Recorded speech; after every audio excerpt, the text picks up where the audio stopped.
Hi everyone, Dr. Garner here.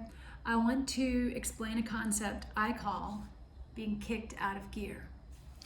I see a lot of people with pelvic and hip pain, specifically those people who have gone through hip arthroscopy, which is a surgery I've been through myself, and they still have pain. In fact, their pain still feels the same as it was before.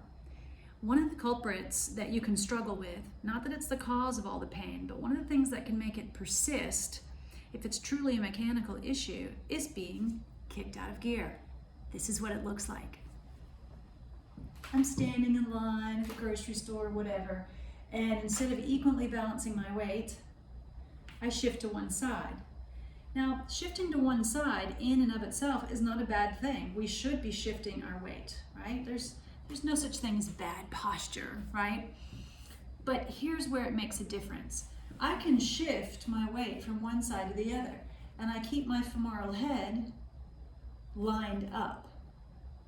So what does lined up means? It means if a line was dropped from the ceiling, we call this a plumb line.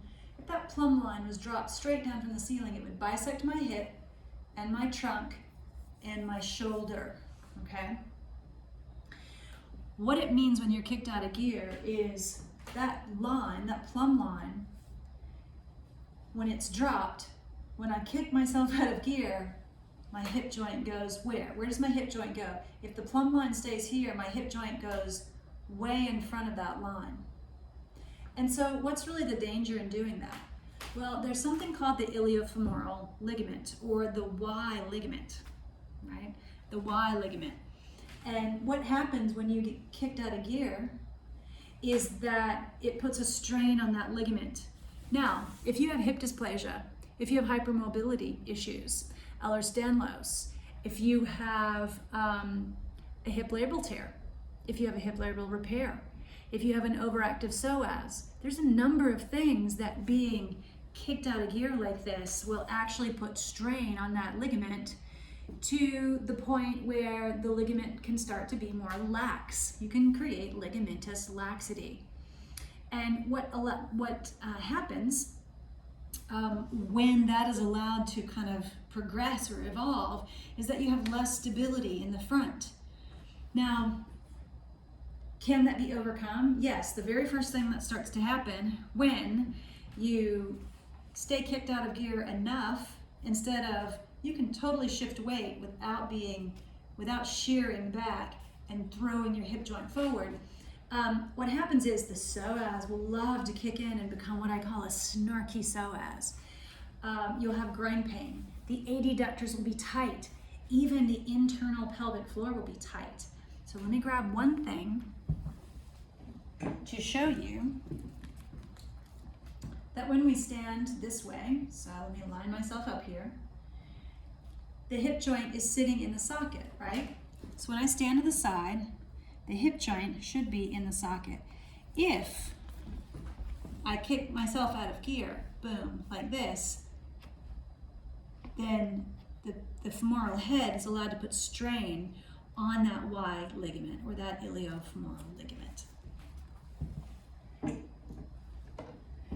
So that is why being kicked out of gear is not necessarily a good thing long term.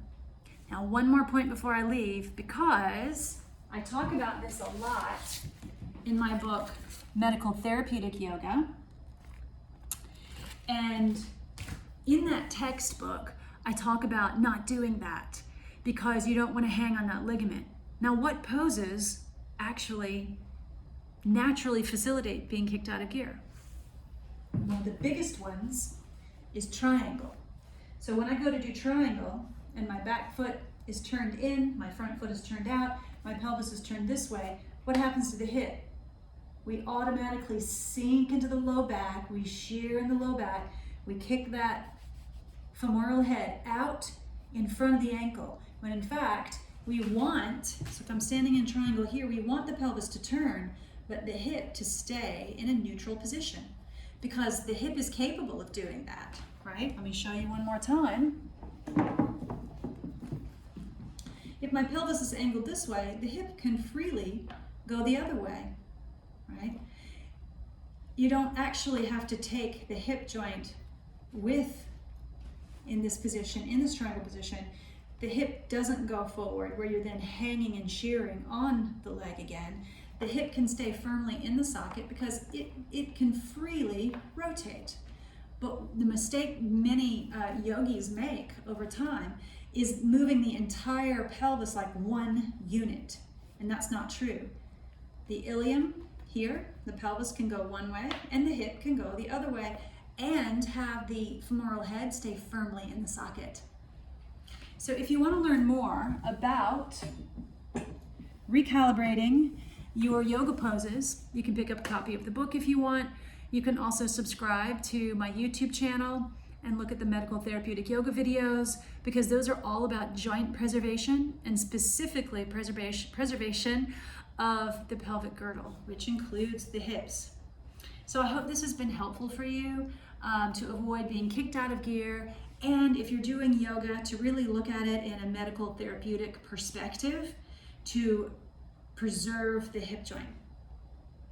There's another course that you can take, just popped into my head. If you go to integrativelifestylemed.com, you click on public classes, there is a low-priced short course on joint preservation, focused on the exact things that I was just talking about. So hopefully that's another affordable resource for you. Guys, I hope this has been helpful, and if you like it, then let me know, toss me a comment, ask me some questions, tell me what else you'd like to learn about. And don't forget to subscribe to my YouTube channel if you haven't already.